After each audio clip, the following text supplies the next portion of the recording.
أولادنا وجميع مشايخنا ومعلمينا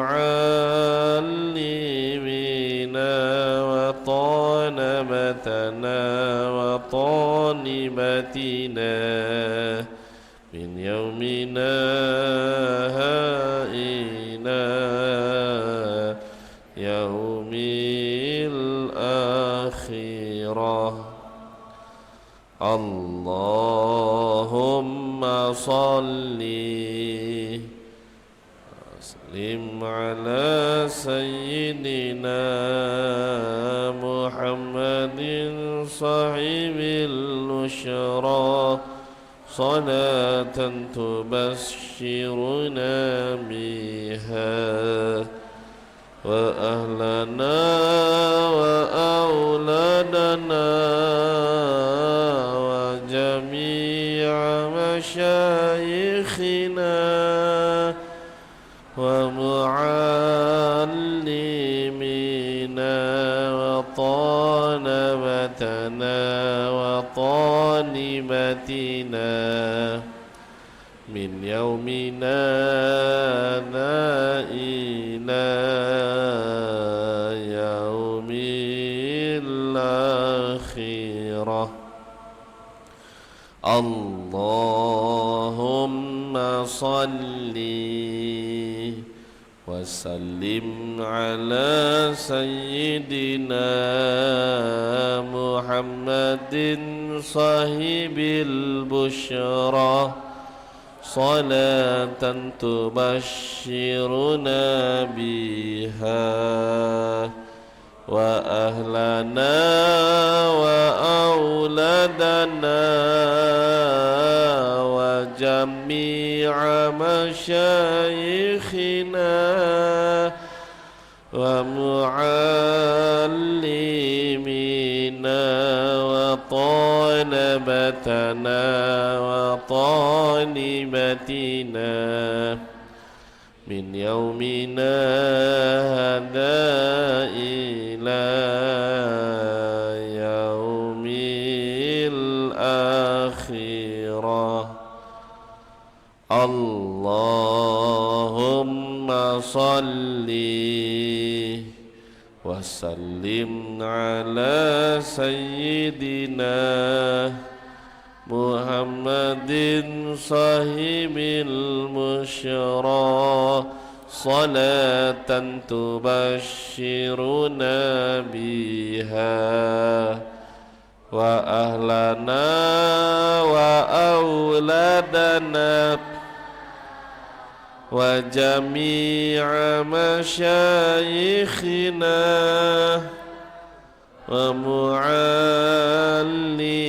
ومعلمينا وطالبتنا وطالباتنا من يومنا هذا إلى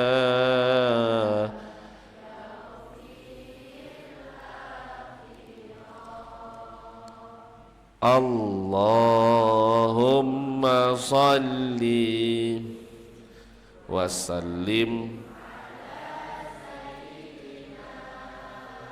محمد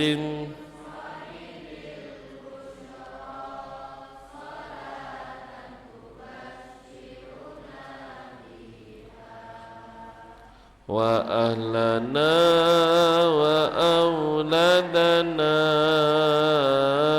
وجميع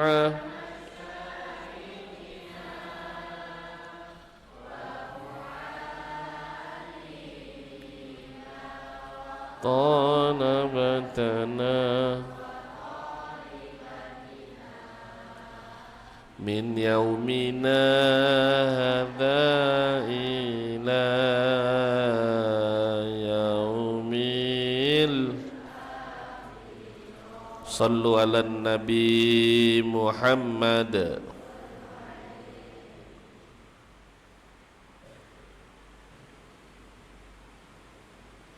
أعوذ بالله من الشيطان الرجيم. بسم الله الرحمن الرحيم. Assalamualaikum warahmatullahi wabarakatuh.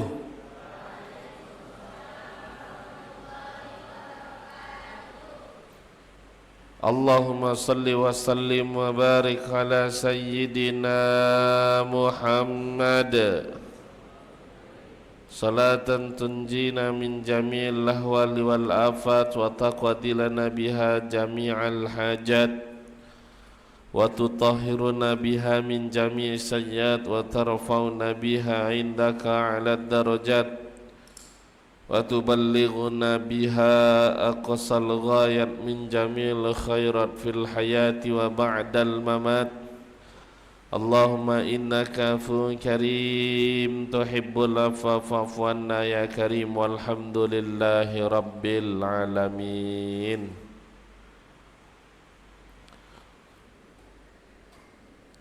Alhamdulillah, kembali lagi kita dalam program Ahad Subuh, kajian Ahad Subuh, kisah penuh hikmah, membedah kitab Mawaqif Wa'ibir yang disusun oleh Al-Ustadz Dr. Muhammad Imam Daud. Kita doakan beliau senantiasa disehatkan oleh Allah Subhanahu wa taala, mengalir keberkahan untuk beliau dan keluarga, amin ya rabbal alamin. Dan di subuh hari ini alhamdulillah di Masjid Nurul Jannah Komplek Tanjung Pura Permai, kita insyaallah akan melanjutkan membahas kisah ke-80.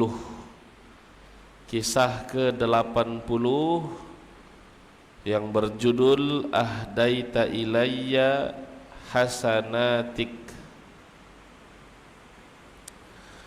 yang artinya engkau telah menghadiahkan kebaikanmu kepadaku. Masih seputar kisah tabi'in Al-Hasan Al-Basri. Hasan Al-Basri ini ulama pada masa awal kekhalifahan Umayyah dan sempat menyapih kepada istri dari baginda Rasulullah sallallahu alaihi wasallam, Ummu Salamah, dilahirkan di Madinah pada tahun 21 Hijriah,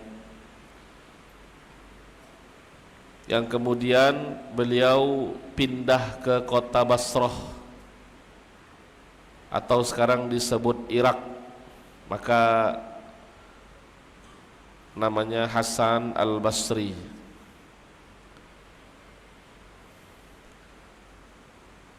Di mana pada kisah ini menceritakan qila lil Imamil Hasan Al-Basri rahimahullahu inna fulanan ightabak. Ada seorang yang menceritakan kepada Imam Al-Hasan Al-Basri rahimahullah ta'ala, inna fulanan ightabak, sungguh ada seorang lelaki yang telah mengumpatmu, yang telah mengejekmu, yang telah menjelek-jelekkan kamu. Faba'ata ilaihi tabaqa halwa. Kemudian Hasan Al-Basri mengiriminya sepiring permen. Wa qala lahu ballaghani annaka ahdaita ilayya hasanatik. Kemudian Hasan Al-Basri berkata kepadanya, beritahukan kepadaku bahwa engkau telah memberikan perbuatan baikmu, fakafa'tuk, dan aku telah menghadiahi engkau. Masyaallah. Jadi dalam kisah ini Hasan Al-Basri rahimahullahu ta'ala menjadi teladan, menjadi contoh Bagaimana tidak, beliau seorang tabi'in, seorang ulama. Al-ulama warathatul anbiya. Ulama itu adalah pewaris nabi, yang artinya sikap perilakunya mengikuti teladan baginda Rasulullah sallallahu alaihi wasallam.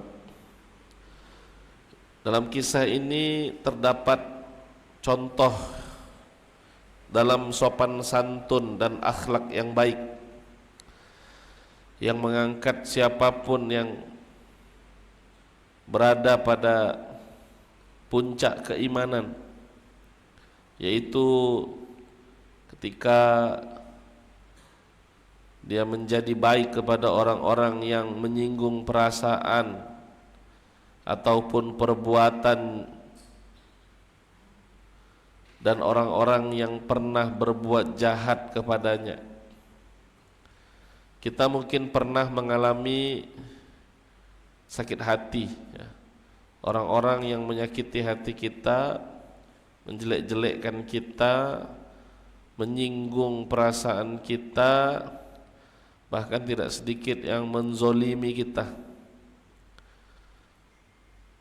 Inilah yang dirasakan oleh Imam Hasan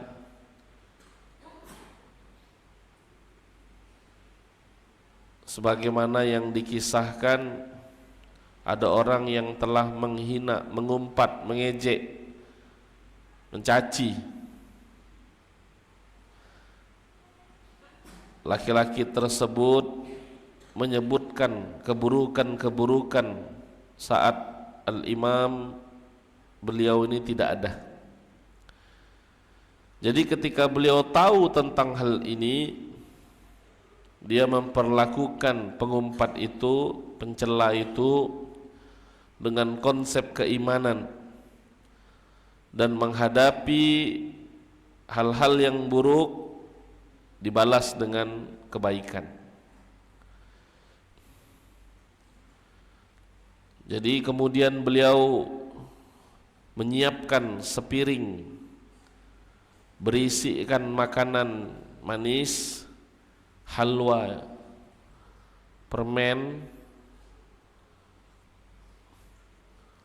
dan mengirimkannya kepada si pencela itu, kepada si pengumpat itu, dan berkata kepadanya, beritahukan kepadaku bahwa engkau telah memberiku perbuatan baikmu dan aku telah menghadiahi, aku telah membalas kebaikanmu. Masya Allah. Jadi Imam Hasan al-Basri merasa orang-orang yang mengumpatnya justru telah menyetorkan amal kebaikannya untuk Imam Hasan al-Basri ini, sehingga beliau membalasnya dengan kebaikan pula. Orang-orang soleh yang memiliki adab seperti ini tercermin di dalam sebuah firman Allah di surah Fussilat, surah ke-41 ayat ke-34. A'udzu billahi minasyaitonir rajim. Wala tastawil hasanatu walas sayyi'ah idfa' billati hiya ahsan. فَإِذَا الَّذِي بَيْنَكَ وَبَيْنَهُ عَدَاوَةٌ كَأَنَّهُ وَلِيٌّ حَمِيمٌ. Dan tidaklah sama kebaikan dan kejahatan. Tolaklah kejahatan itu dengan cara yang lebih baik. Maka tiba-tiba orang yang ada permusuhan di antara dirimu dan dirinya, maka kelak seolah-olah engkau akan menjadi teman yang sangat setia. Masya Allah. Kisah ini mengajarkan kepada kita untuk tidak ikut-ikutan dalam kemaksiatan, tidak ikut-ikutan dalam kejahatan. Ketika orang menghina kita, mengolok-ngolok kita, mengumpat kita, Tidak perlu kita cela balik, tidak perlu kita umpat balik. Ketika kita melakukan yang sama seperti yang mereka lakukan kepada kita, maka kita sama dengan mereka. Sebagaimana seharusnya orang yang bodoh, orang yang jahil tidak akan pernah membawa kita keluar dari adab keimanan dan akhlak yang baik. Sebagaimana baginda Rasulullah sallallahu alaihi wasallam bersabda, "Laisal mu'min bit-ta'an walal la'an walal fahish walal badi."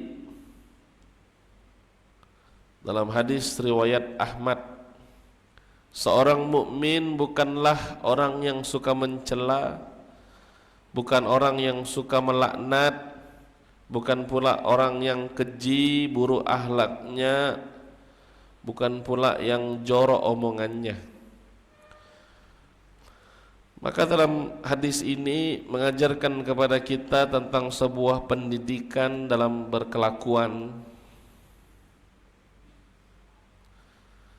Kita melihat bagaimana Al-Imam Hasan Al-Basri memperingatkan si pengumpat tentang kerugiannya dengan melakukan dosa mengumpat ini, dan bahwa orang yang pengumpat yang bersalah atas dosa ini telah rugi, bahkan dia kehilangan sebagian dari perbuatan baiknya.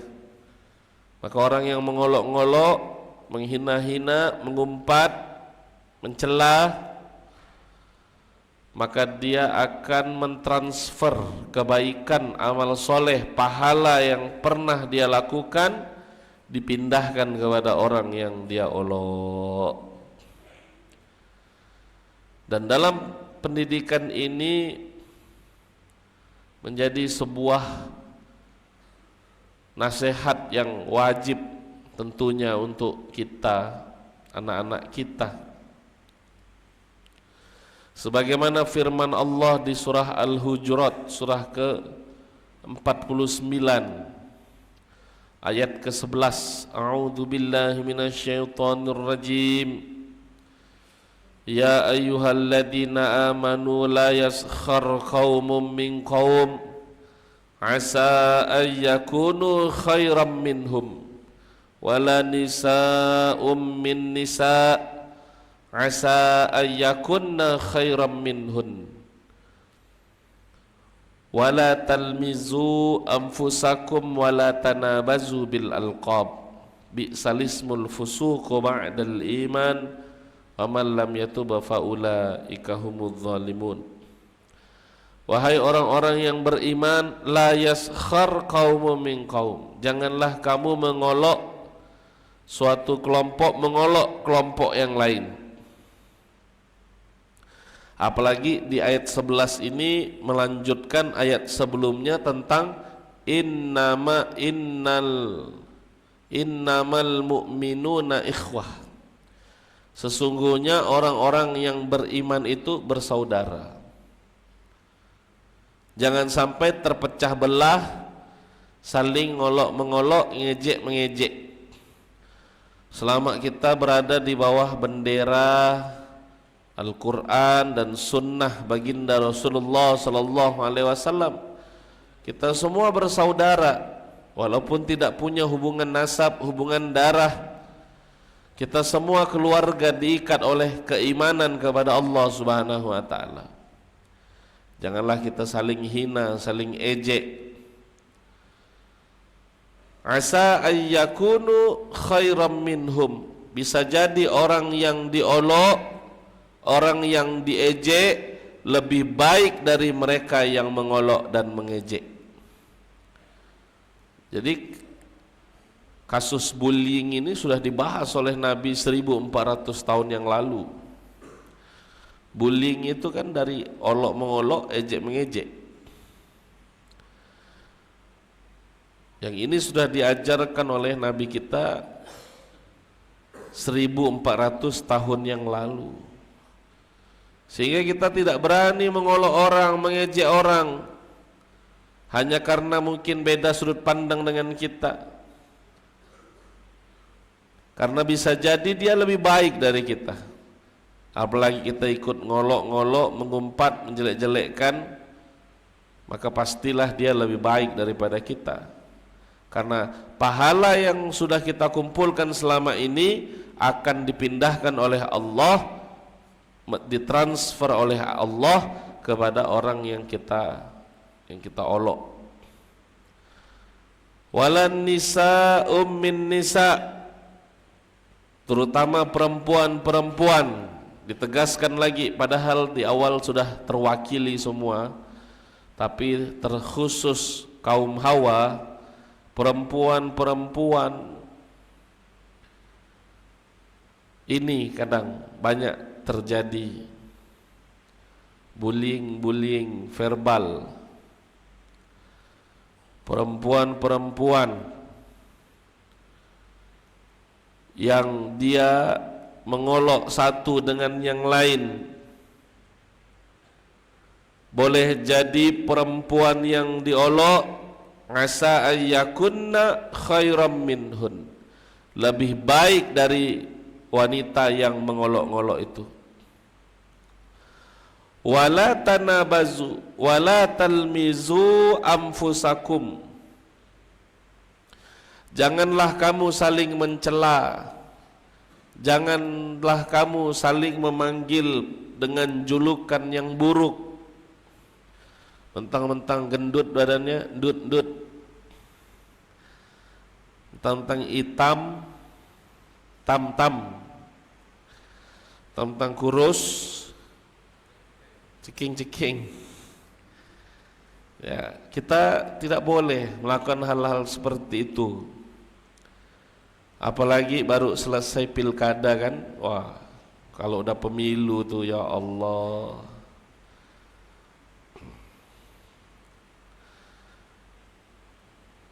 Awalnya 1 bulan sebelum masa tenang, masa kampanye nih, fokus visi misi, fokusnya apa? Visi misi, program-program, ide-ide, gagasan untuk membangun Indonesia nih lebih baik. Udah masuk debat terakhir, biasa debat kedua, debat ketiga, wah, mulai bongkar aib. Mulai bongkar aib, merampot ya kata. Oh, enggak nonton berarti ini. Mulailah bongkar aib sana. Dulu kan pernah kejadian, apa tuh? Kampret, apa ya? Satu lagi ya? Cebong, cebong, saya lupa dah. Cebong, kampret, itu kan gelar yang buruk. Kalau sekarang, yang sekarang nih saya lihat ya, lebih bagus. Ahokers, oh, keren kan? Anak abah, kan bagus. Anak, udahlah. Itu kan contoh yang bagus. Tidak harus pakai simbol-simbol gelar-gelar buruk. Apalagi kalau sudah masuk masa tenang, wah, bongkar kasus. Bongkar aib, bongkar kasus. Tapi alhamdulillah pilkada kemarin ya, termasuk sukses. Walaupun saya tidak ada tinta. Tapi alhamdulillah semuanya berjalan lancar ya, Masya Allah. Siapapun yang terpilih, itulah yang terbaik dari Allah Subhanahu wa ta'ala. Allah berkehendak, Qulillahumma malikal mulki tu'til mulka man tasya. Allah memberikan kekuasaan kepada siapa yang ia kehendaki. Siapapun yang terpilih, insyaallah itulah yang terbaik untuk membangun negeri kita ini, Kalbar kita, Pontianak, Kuburaya nih, dan daerah-daerah yang lain lebih baik insyaallah. Kita doakan saja. Yang belum jadi insyaallah tetap bisa bermanfaat. Tidak harus nunggu jadi presiden untuk ngasih makan siang gratis, kan gitu. Banyak sekarang program makan siang gratis hanya dibuat oleh pengurus masjid.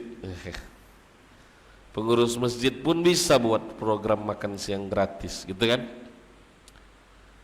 Artinya tanpa harus jadi pejabat, kita tetap bisa berkarya. Tanpa harus jadi pejabat, kita tetap bisa bermanfaat. Bukan statusnya, tapi kebermanfaatannya. Insyaallah. Maka seburuk-buruk panggilan kata Allah adalah panggilan fasik setelah beriman. Maka tidak usah ikut-ikutan nge-share orang nge-share aib ini, kasus ini, kasus A, B, C, skandal A, B. Tidak usah ikut-ikutan. Benar kejadiannya, gibah dosa besar. Kalaupun hoax, salah, jadi fitnah, dosa besar juga. Bahkan lebih besar dari pembunuhan. Artinya untuk yang jelek-jelek jangan ikut-ikutan. Untuk yang baik-baik segera ambil peran, ya. Insyaallah.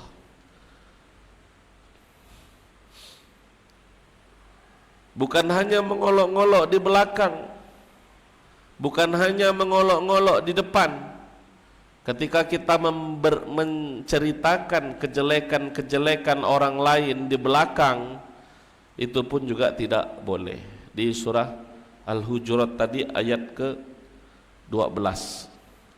Ya ayyuhalladzina amanu jtanibu katsiran minadh-dhann. Wahai orang beriman, jauhilah banyak prasangka.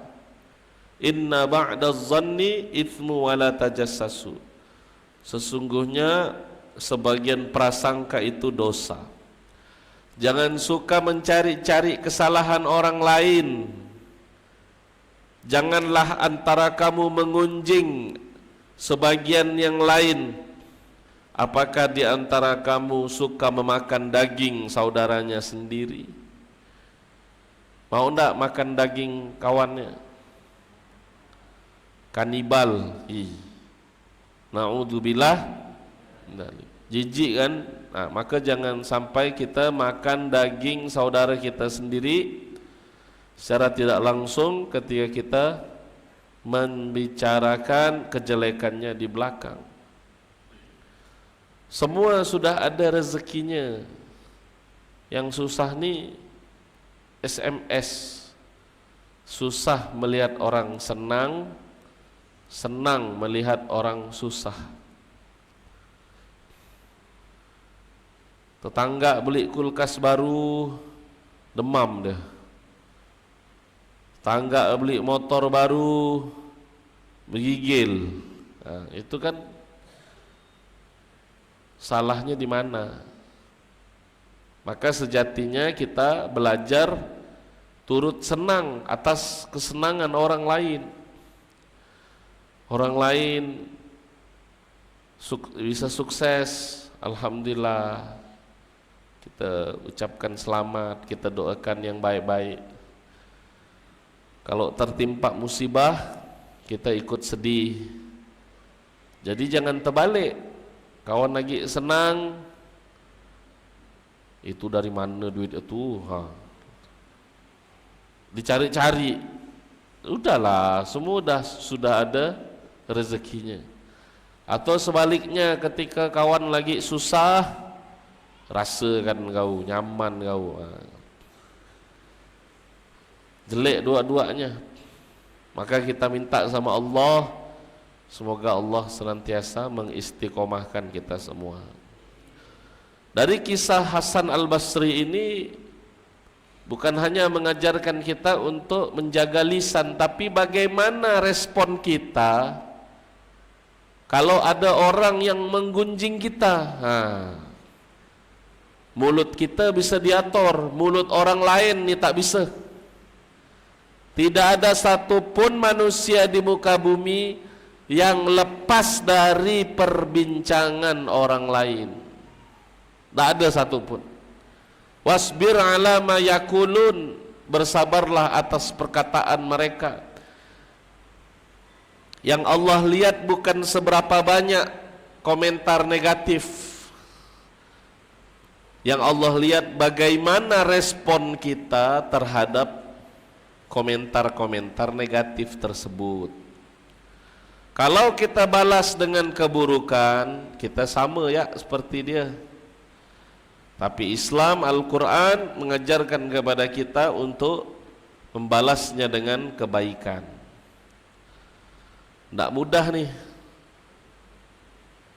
Abang pun, saya pun di depan nih masih banyak belajar juga ya. Kita sama-sama belajar bagaimana sikap kita terhadap orang yang menggunjing kita. Itulah yang dicontohkan oleh baginda Rasulullah sallallahu alaihi wasallam. Beliau dikatain orang gila, penyair, tukang tenun, dilempari batu, dicaci maki. Tapi beliau tetap balas dengan segala kebaikan yang beliau miliki, sehingga beliau menjadi manusia yang sempurna dan insya Allah membawa syafaat kepada kita semuanya. Amin ya Rabbal. Bagaimana respon kita terhadap orang yang menggunjing kita? Ketika kita respon dengan keburukan juga, nol. Dia kasih kita minus, kita pun kasih minus, nol. Tapi kalau minus umpatan negatif yang mereka berikan, kita balas dengan kebaikan, insya Allah mendatangkan keberkahan. Sekelas Nabi pun tidak bisa lepas dari omongan manusia. Yang penting kita jangan hidup asik mendengarkan omongan orang, tidak akan tenang. Ingat kisah bapak anak naik keledai. Bapaknya naik keledai, anaknya jalan kaki.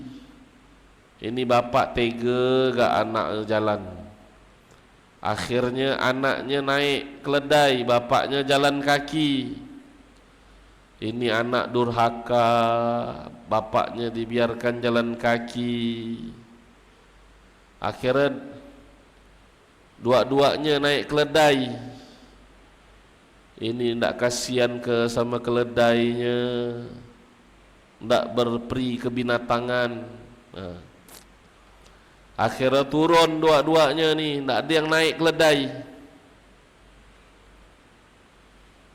Punya keledai kok tak dipakai, kata dia. Akhirnya si anak gendong keledai. Gila, akhirnya dibilang gila. Jadi kalau kita hidup berdasarkan mulut orang lain, tidak akan pernah tenang. Salah terus di mata orang. Hiduplah bukan untuk mengejar penilaian manusia, tapi hiduplah untuk mengejar penilaian Allah. Kalau kita hidup mengejar penilaian Allah, insya Allah berkah dunia akhirat. Amin ya Rabbal. Itulah kejadian kemarin Milad Askof bawa artefak. Waduh, ribut sejagat raya. Komentar positif, tapi banyak yang negatif. Ini palsu nih, ini komersil, ini aduh. Alhamdulillah, kita nikmatin sajalah. Terutama ada di daerah tertentu itu, ya Allah, sampai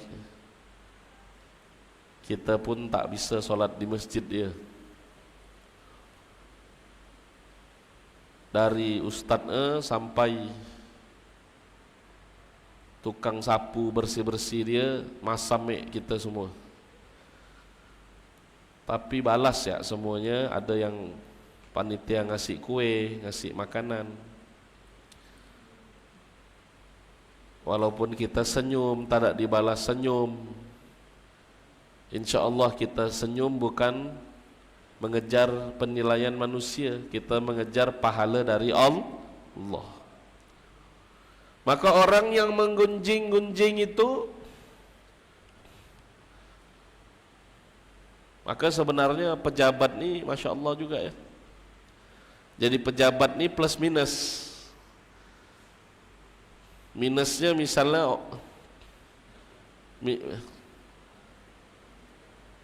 minusnya orang dia korupsi, misalnya korupsi banyak, curang. Tapi di satu sisi orang banyak caci maki dia, mengumpat pemimpin Allah. Itu macam mana nanti di hari kiamat? Korupsi yang sudah dia ambil dari rakyat kan dibalas di hari kiamat. Tapi rakyat ni juga ngumpat, juga cela gitu ya. Juga caci maki di sosmed. Jadi udah ditransfer pahalanya, ditransfer balik lagi. Nah, jadi kita tabung pahala banyak-banyak dengan mendoakan segala kebaikan orang-orang yang telah jelek-jelekkan kita. Setidaknya ada 4 level dalam menyayangi. Level yang pertama, kita sayangi orang yang menyayangi kita. Ini wajar. Sebagai ucapan syukur, terima kasih. Jangan sampai tidak tahu terima kasih. Orang dah baik sama kita, sayang sama kita, maka kita pun sayang dengan mereka.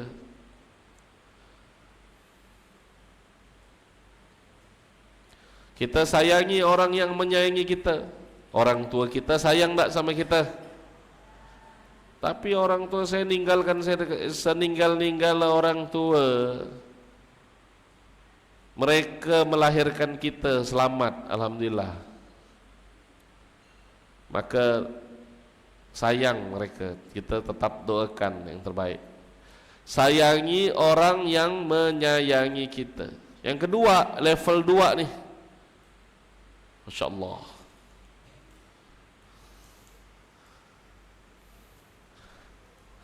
Level 2, kita sayangi orang yang tidak kita kenal.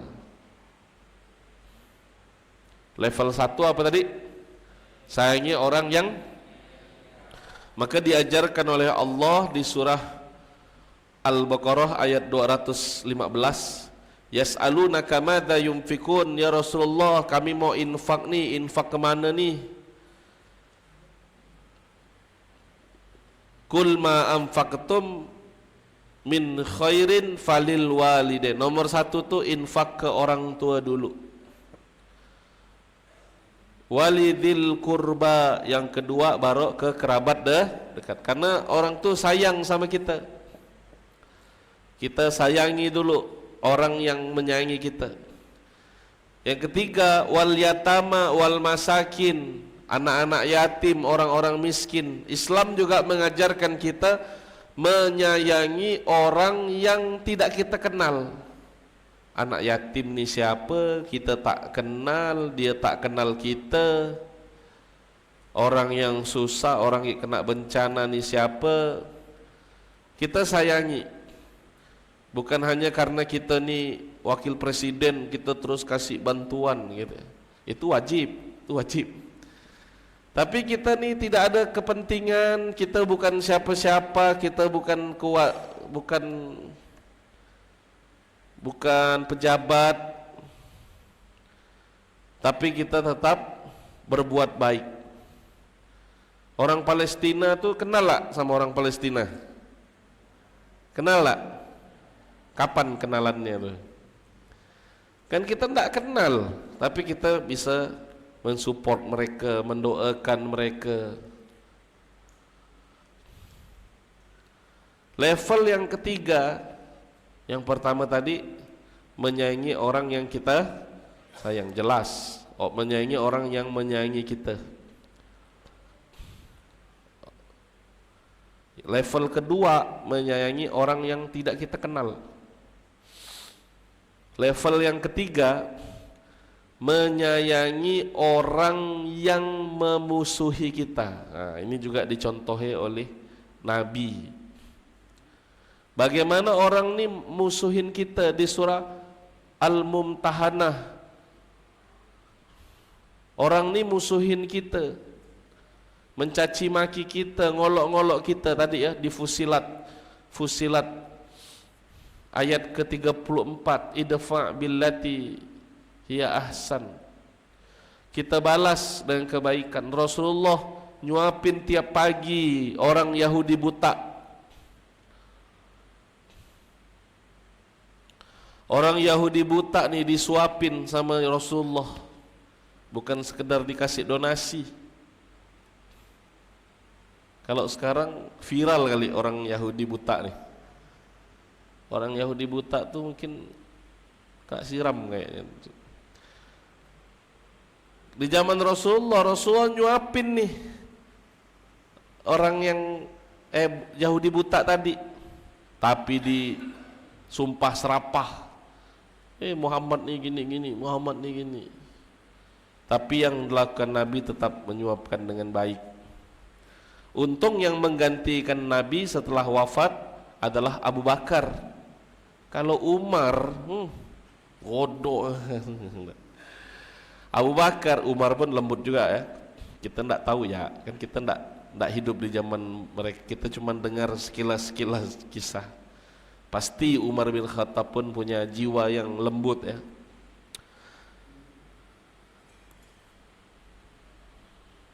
Ketika Abu Bakar menginformasikan bahwa tahukah siapa Muhammad sudah meninggal, dan tahukah siapa yang menyuapkanmu tiap pagi itu adalah Muhammad bin Abdullah yang tiap hari kamu caci maki, bertangis. Yahudi buta ni kemudian memutuskan untuk masuk Islam. Masya Allah. Bagaimana kita menyayangi orang yang membenci kita? Insya Allah jadi teman setia. Orang ngacau kita, kita balas dengan kebaikan. Tidak mudah tuh. Nah, ada lagi nih yang keempat. Level 4 adalah menyayangi orang yang kita benci. Di surah Al-Mumtahanah ayat ke-10, ayat ke-7.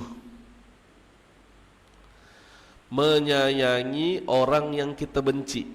Kita ni benci, kan kita manusia ya. Manusia ni pasti punya rasa, punya perasaan, tidak senang, tidak suka. Karena sebab asallahu ayyaj'ala bainakum wa bainal ladina 'adaitum minhum mawaddah. Mudah-mudahan Allah menimbulkan kasih sayang di antara kamu dengan orang-orang yang pernah kamu musuhi dia. Pernah kita musuhi. Kenapa pula kita musuhi? Karena kita kalau level 3 tadi orang ngacau kita tapi kita masih sabar, masih bisa menerima. Ini nih kita benci, dan itu dialami oleh baginda Rasulullah sallallahu alaihi wasallam. Kepada siapa? Kepada orang yang membunuh paman beliau Hamzah di perang Uhud. yakni Hindun. Tapi bagaimana skenario Allah Subhanahu wa taala menjadikan Hindun dan suaminya Abu Sufyan di peristiwa Fathul Mekah masuk Islam. Abu Sufyan dan istrinya masuk, itu pun masuk Islamnya terdesak, udah tidak punya kekuatan apa, udah dikepung, tak ada pilihan lain, masuk Islam aja lah. Ini udahlah seperti itu modelnya, tapi Nabi tetap menerimanya dengan baik. Pasti benci tak Nabi? Ada rasa nak suka tak? Pastilah. Dendam sebagai manusia biasa. Tapi Nabi tetap membalasnya dengan kebaikan, Masya Allah. Bahkan dengan pembunuhnya langsung, karena Hindun kan membayar seorang budak yang bernama Al-Washi. Dan di akhir hayatnya Al-Washi masuk Islam. Dan sempat Nabi tidak mau menegurnya selama beberapa masa. Nabi tidak mau melihat wajah Washi. Sebagaimana manusia biasa yang punya perasaan, siapa yang mau Pak ngelirik orang yang telah membunuh paman orang yang beliau cintai? Tapi apa yang beliau lakukan tetap dirangkul. Dan Al-Washi dalam akhir hayatnya menebus keburukan yang telah beliau lakukan dengan membunuh nabi palsu, ya, pada kekhalifahan Abu Bakar As-Siddiq. Ditebus oleh Al-Washi. Kalau dulu aku membunuh orang yang dicintai Nabi, orang yang disayangi Allah, aku ingin berjihad hari ini membalas itu semua dengan siap mati di jalan Allah. Nah, itu tidak mudah ya. Ikhlas itu tidak instan ya. Awalnya pasti terpaksa, berproses. Terpaksa bukan berarti tidak bisa ikhlas. Awalnya terpaksa, lama-lama akan ikhlas dengan sendirinya. Insya Allah.